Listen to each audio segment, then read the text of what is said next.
تورخم کې د عمري کمپ خدماتي برخې مسؤل قاری زاهد الله زاهد وایي هر ورځ د نورو خیریه بنسټونو سره په خوا کې د اسلامي امارت له بودیجې زرګونه راستنېدونکو هیوادوالو ته خوراک او څښاک برابرولو ترڅنګ بېلابېل چوپړونه وړاندې کوي.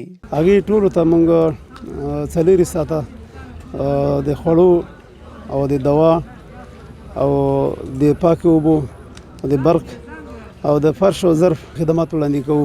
هاخوا د خدماتي کمیټې او خیریه بنسټونو کارکوونکي محمد رفیق او رحمت الله وایي خوښ دي چې د خپلو هیوادوالو خدمت کوي. دوی وایي که د راستنېدونکو شمیر څومره هم ډیر شي په خدمت کې به یې د ستړیا احساس ونه کړي.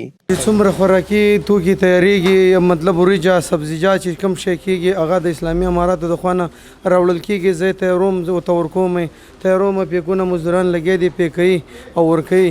و در اینجا برای شبانه 1000 نفر در اینجا ما غذا تهیه کردیم و در پالوی غذای ما 1 دانه نان و 1 پارسل است امرای آبش و 3 نوع چیز ما در اینجا توزیع داریم برای هر شب.